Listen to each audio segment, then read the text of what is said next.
ఎస్ఐఆర్తో కేంద్ర ప్రభుత్వం కుట్రలు చేస్తుందన్న కాంగ్రెస్ బీఆర్ఎస్ ఆరోపణలపై కేంద్ర మంత్రి కిషన్ రెడ్డి ఆగ్రహం వ్యక్తం చేశారు. రాష్ట్ర ప్రభుత్వ ఉద్యోగులపై సీఎం రేవంత్ రెడ్డి నమ్మకం లేదని, రాష్ట్ర ప్రభుత్వ ఉద్యోగులకు మతం రంగు పులిమే ప్రయత్నం చేస్తున్నారని మండిపడ్డారు. రేవంత్ రెడ్డి సర్కార్ తన బాధ్యతను అధికారులు కేంద్రంపై నెట్టేస్తుందని కేంద్ర మంత్రి కిషన్ రెడ్డి విమర్శించారు. ధాన్యం కొనుగోలులో తెలంగాణ ప్రభుత్వం విఫలమైందని, రైతుల ధాన్యం కొనలేని పరిస్థితుల్లో ప్రభుత్వం ఉందన్నారు. ప్రజలందరూ కూడా స్వచ్ఛందంగా ముందుకొచ్చి ఎస్ఐఆర్లో ఎలక్షన్ కమిషన్కు రాజకీయ పార్టీ ఏజెంట్స్గా వచ్చేటువంటి వాళ్లకు సహకరించాల్సిందే అని కోరుతాను. ఆయన గురించే చెప్పిపడదాం కదా. అలా ఆఫీసర్ అలా పెట్టుమనే ప్రతి బూత్ లెవెల్లో వెస్ట్ బెంగాల్లో అంటే జరిగింది. ఎవరు ప్రభుత్వం ఉండిందాడా? ఆ రాష్ట్ర ప్రభుత్వ అధికారులందరూ ఎవరి చేతిలో ఉండేది? గతంలో మమతా బెనర్జీ చేతిలో ఉన్నారు కదా.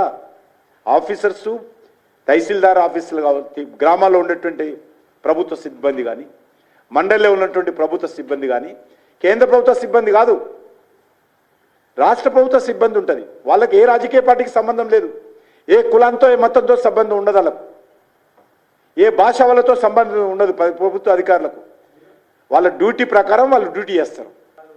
ఆయన పెద్ద ఐటీ గురించి మాట్లాడతాడు కదా. ఐటీ గురించి ఆయన గెలిచితే, ఆయన ఎమ్మెల్యే గెలిస్తే ఎలక్ట్రానిక్ మిషన్ చాలా మంచిది. ఆయన 2 సార్లు అధికారంలోకి వస్తే ఎలక్ట్రానిక్ మిషన్ చాలా మంచిది. తమిళనాడులో విజయ్ గెలిచినా, లేకపోతే అంతకుముందు డిఎంకి గెలిచినా ఎలక్ట్రానిక్స్ చాలా మంచిది. కేరళలో అంతకుముందు సిపిఎం గెలిచినా, ఇప్పుడు కాంగ్రెస్ గెలిచినా ఎలక్ట్రానిక్స్ చాలా మంచిది. ఏం మాట్లాడుతున్నారండి? ప్రజలంతా తెలివైన వాళ్ళు, తెలివి లేని వాళ్ళు, ప్రజలకు ఏమాత్రం చైతన్యం లేదనుకుంటారా మీరు? ప్రజలు చాలా చైతన్యమైనటువంటి ప్రజలు.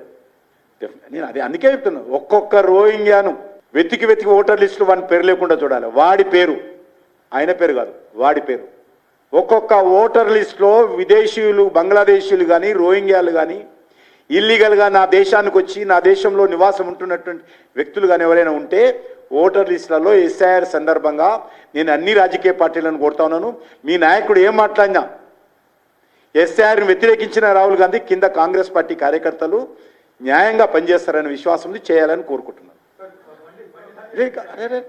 నా ప్రెస్ కాన్ఫరెన్స్ అయిపోయింది, ఇంక తొందర ఎందుకండి? అది దేశమే మునిగిపోతుందా? ఇప్పుడు ఏ యుద్ధం గురించి మాట్లాడినాను నేను? తిన్నది ఇంకొకటి అయిపోయింది, ఒకటి కొద్ది ఇంకొకటి చెప్పి నేను ముగిస్తాను, తర్వాత ముగిస్తాను.